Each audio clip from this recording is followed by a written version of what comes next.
So, we are officially 6 chapters into Boruto, which is the way that I start a lot of videos nowadays. But when you make as much content as me, unfortunately you start running out of clever ways to introduce your videos. But now that we're 6 whole chapters into Two Blue Vortex, which is close to 20 regular manga chapters, it feels like we've been given just enough of the story to start asking some hard-hitting questions. See, obviously, with Boruto back from its temporary hiatus, and new Boruto coming out every single month, there are a lot of things that need to be covered. I mean, we just had a 3-year time skip where Sasuke got off-screened and Boruto came back strong enough to one-hit the guy he spent the first year of the 3-year time skip running away from. So naturally, because there's so much to unpack, it's gonna take a couple of chapters before we really begin to settle into what the story of Two Blue Vortex is gonna be. But now that we have begun to settle down into what is the story of Two Blue Vortex, I believe it's appropriate timing to start asking some hard-hitting questions, which I've already started to do. See, the hardest hitting question we've asked recently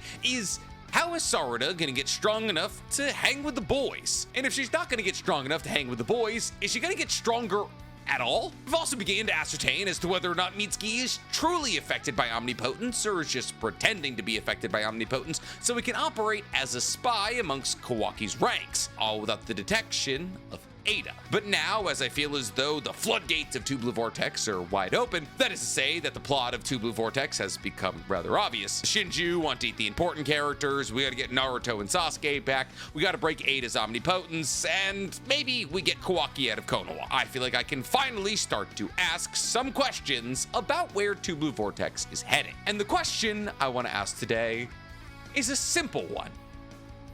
Where is Sakura? See, because when I realized that it's now been an appropriate amount of time for me to ask questions like this, I began to formulate answers for the question of where Sakura could possibly be, what she could be up to, why haven't we seen her yet? And the more I start to ask these questions and try and find answers to them, the less everything makes sense to me. Because as I pontificated on these questions and their possible answers, only one possibility truly came to mind, and that is that Sakura's not in Konoha. Because regardless of whether or not Sakura was affected by omnipotence or wasn't affected by omnipotence, if you know anything about Sakura's character, you would know that either of those scenarios would most likely motivate her to leave the village. And thus the real question became, did Sakura leave the village because she wasn't affected by omnipotence, or did she leave the village because she was? And thus today I want to explore a couple of explanations as to where Sakura could be and what she's up to, which will hopefully bring us to the answer of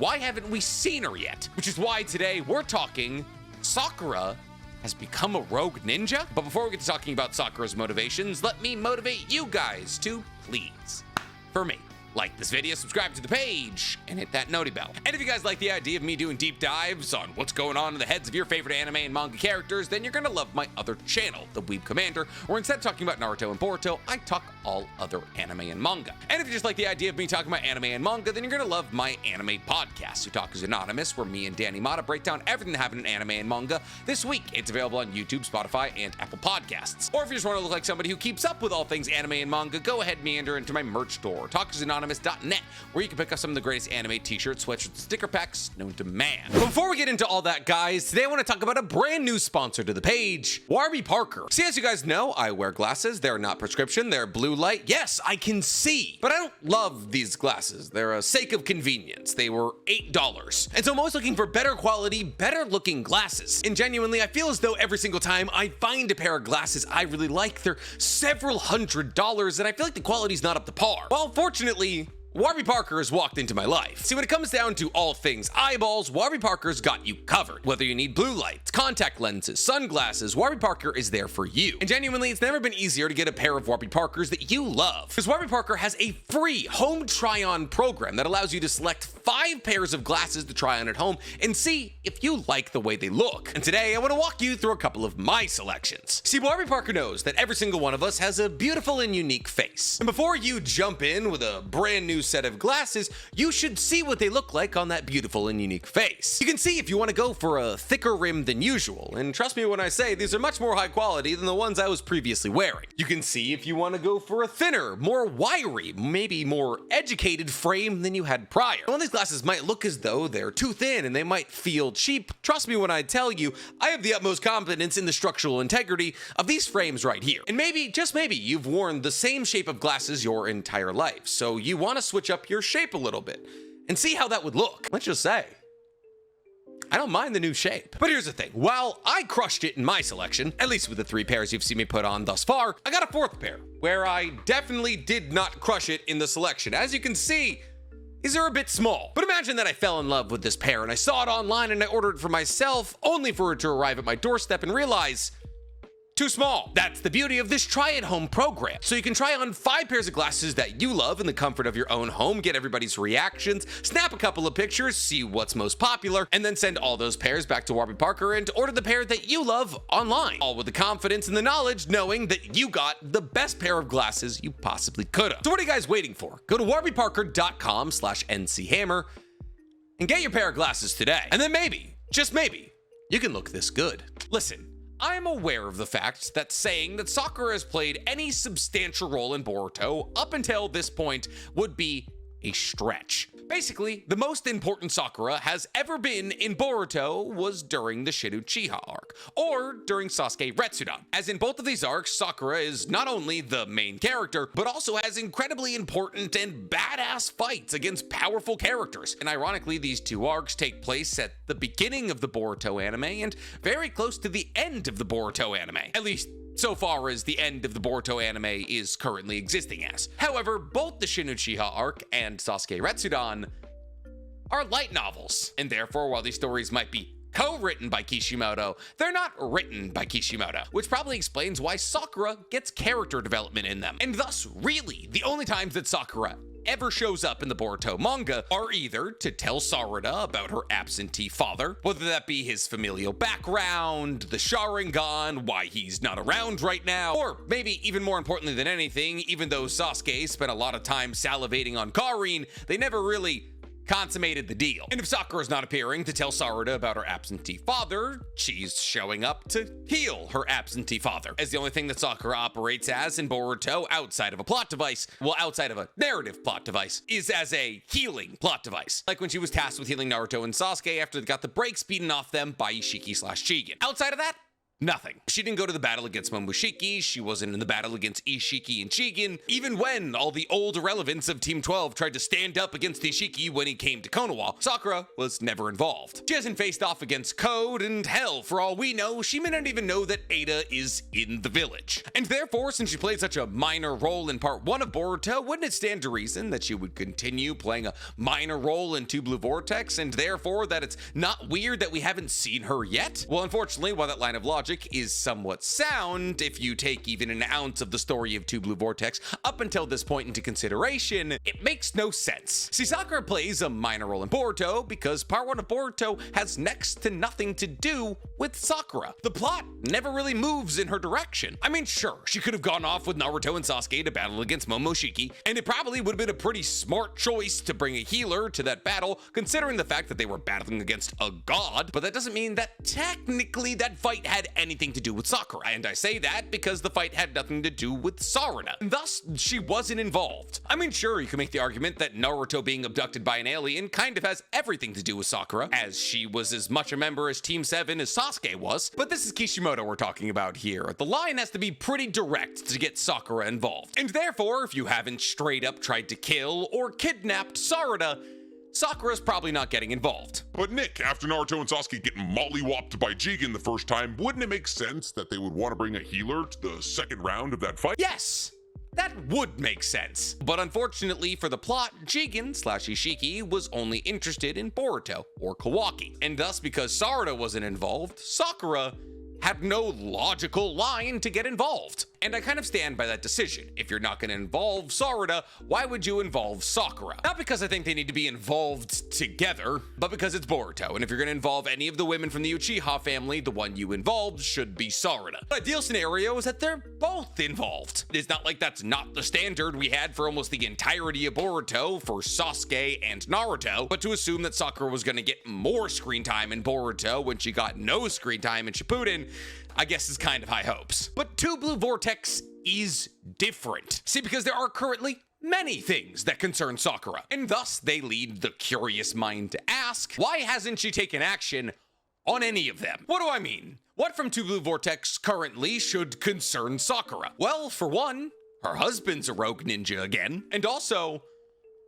just gone. And two, there are 2.5 separate ways that Sakura could be immune to Ada's omnipotence. See, Sakura is immune to Genjutsu. And if you don't want to call her immune, you can just call her the most resistant person in the Naruto universe to Genjutsu. This is because when it comes to chakra control, there is quite literally no one better than her. And in order to be placed under Genjutsu, you need to have worse chakra control than the person trying to place you under Genjutsu. Because being placed under Genjutsu is a chakra control tug of war, as Genjutsu is only activatable when somebody is able to manipulate your 5 senses by augmenting your chakra network. But people can't augment your chakra network if your chakra control is more precise than theirs. And Sakura's immunity to Genjutsu became apparent in Naruto the Last, as she was the only person from the expedition from Konoha to the moon through the moon tunnel who was able to pass through said tunnel without being affected by the Genjutsu that it places you under. And amongst the people that she traveled with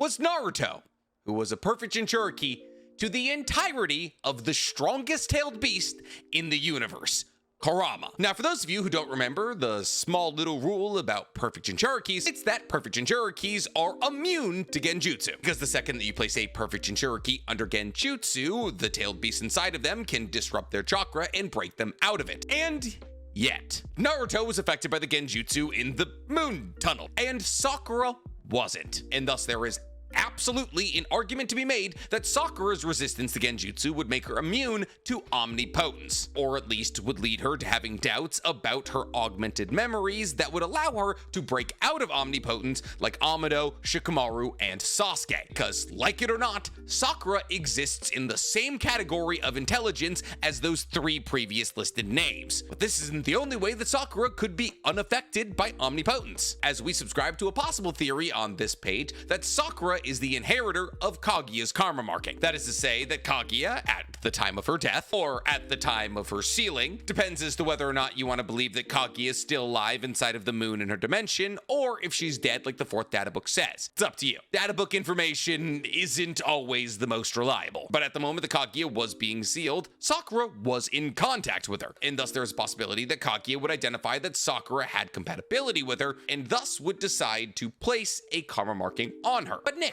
where's this karma marking? Well, it's under her strength of 100 seal, as a karma marking and the strength of 100 seal have the exact same shape and color. And considering the fact that Kaguya fully understood what was about to happen to her, as she's been sealed with a 6-patch Chibaku Tensei before, slapping a karma marking on Sakura would be a pretty good idea. And thus, Sakura's been walking around with Kaguya's karma marking on her forehead for the last 16 or so years. But then, Nick, why isn't Kaguya taking over her body yet? Well, one, Kaguya could still be alive inside of the moon, and therefore even if Sakura's karma marking did come to full fruition, Kaguya wouldn't be able to take her over. Secondly, we don't know how long it takes a karma marking to fully manifest. Well, obviously Boruto and Kawaki's happened rather quickly. That's because their karma markings harmonized, which resulted in them manifesting much faster than usual. Not to mention, Momoshiki lives inside of Boruto, as he's dead, and Ishiki was always within close proximity to Kawaki because he was training it. And thus the fact that Sakura and Kaguya are dimensions away from each other, and Kaguya's chakra is being sealed by the 6-patch Chibaku Tensei, could lead to the karma marking manifesting substantially slower than either Boruto or Kawaki's. Now, if Sakura was a karma marking wielder, just like Boruto or Kawaki, then she would at least be partially Otsutsuki, and therefore would be at least partially immune to the effects of omnipotence. And thus, once again, she would be aware of what happened to the world and know why Sasuke ran away. But you're probably thinking reminded yourself, well, Nick, both of these ways that she could be immune to omnipotence are kind of a stretch. Even if she is immune to genjutsu, this is shinjutsu we're talking about. And there's no way she's a Karmamaki wielder. She barely got screen time in the previous story where she was supposed to be one of the main characters. And both of those are fair points. You want to know the real way that Sakura could possibly be unaffected by omnipotence? Is the fact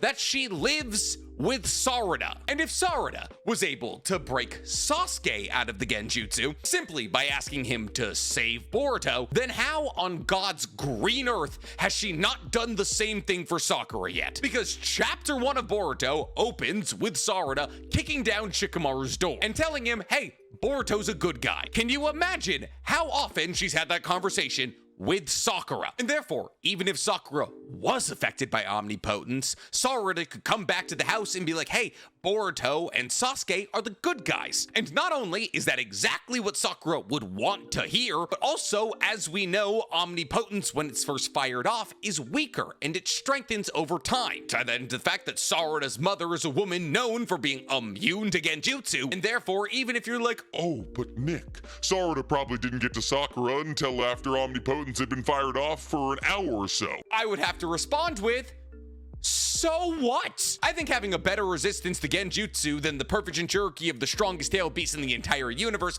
buys you a couple of hours of omnipotence. So with all of this in current consideration, what could Sakura currently be up to? Where is she? What's she doing? Why is she doing it? Well, as I see it, there's 5 possible scenarios. 2 of them are terrible, 1 of them's okay, and 2 are pretty good. Let's go through them from my least favorites to my favorite. The absolute worst case scenario is that Sakura is affected by omnipotence and has not been able to break out of it, which I also fear is the most likely scenario because Kishimoto. This scenario would have Sakura occupying the same role that she played in part 1 of Boruto, the head of Konoha Hospital, Sarada's second favorite parent, and completely irrelevant to the story unless the real characters of the story get injured enough to end up in the hospital. God, sometimes I wish the people who wrote the light novels wrote Naruto and Boruto. But let's not focus on the highly likely worst possible scenario. Let's move on to other scenarios that are a bit better. The second worst possibility is that Sakura was arrested for being married to a rogue shinobi. Now this is a possibility, probably the least likely out of the 5 we'll talk about, but still a possibility. See, well, obviously this isn't something that Naruto would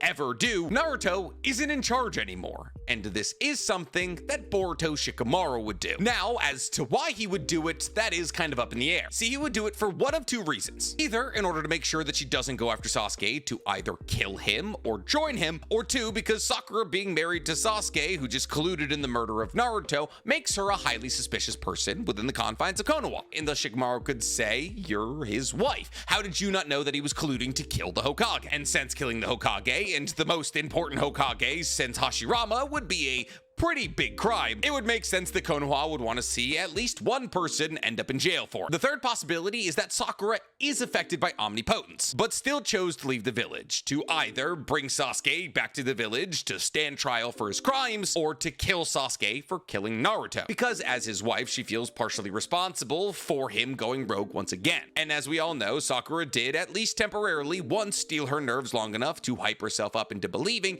that she could kill Sasuke. And thus, because she wasn't able to kill Sasuke that first time, maybe she feels as though it's her responsibility to follow through with it this second time. But more likely than not, if Sakura was affected by omnipotence and she did go after Sasuke, the reason she would go after Sasuke is to ask him why, and possibly have Sasuke plead his innocence to her. And I think this is probably the second most likely possibility, because I genuinely cannot imagine Sakura believing that Sasuke has gone rogue and possibly colluded in the death of one of her closest friends and just doing nothing about it, especially when you consider the fact that Naruto is presumably dead and he's a resident Sasuke nabber, so somebody's got to step up to fill the role. And thus the real question from the scenario is, would she go after Sasuke to avenge Naruto, or go after Sasuke to try and get him to plead his innocence? And I think unfortunately the answer to this question boils down to Kakashi, as Kakashi would be the first person to go after Sasuke if he believed that Sasuke had gone rogue again. And Sakura views Kakashi as an authority figure, so if Kakashi told Sakura Sakura to stay behind in the village because she has more important work to be doing than chasing after Sasuke, and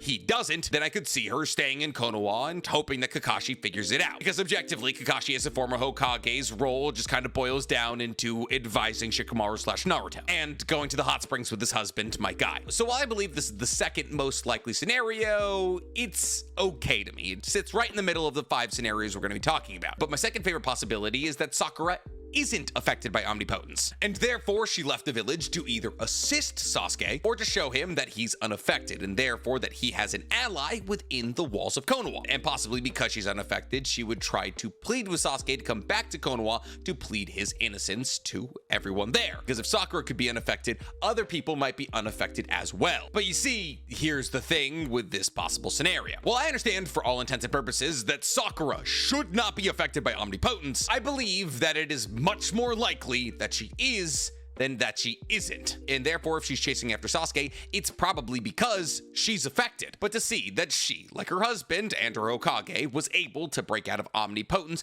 with nothing but her intelligence and her will would be good for her character. And it would make her motivations for chasing after Sasuke her own. But unfortunately, within the confines of the Naruto greater universe, that might be asking for too much. And if that's asking for too much, then my favorite possible scenario is definitely asking for too much, because my favorite possibility is that Sakura did actually receive a karma marking from Kaguya, therefore making her immune to Ada's omnipotent Shinjutsu. And now, since she's immune to that Shinjutsu and she knows what happened around the world, she's using this opportunity to look for Sasuke, who she knows the truth about. And because Sakura is the mother of Sarada, and now as a karma marking wielder has Otsutsuki DNA, Sarada will be able to awaken a Rinne Sharingan like Kaguya. But I'm fully aware that this might as well be fanfiction. So what do you guys think? Do you believe that these 5 possibilities are the only possibilities for where Sakura could be and what her motivations are? Or do you believe there's some other possibilities that could explain why we haven't seen her yet? Do you believe there's any rational excuse for her to be affected by omnipotence when Sasuke wasn't? And do you believe there's any rational excuse to explain why a now affected Sakura wouldn't go looking for her once again rogue husband? Tell me in the comments below, and while you guys are down there, please,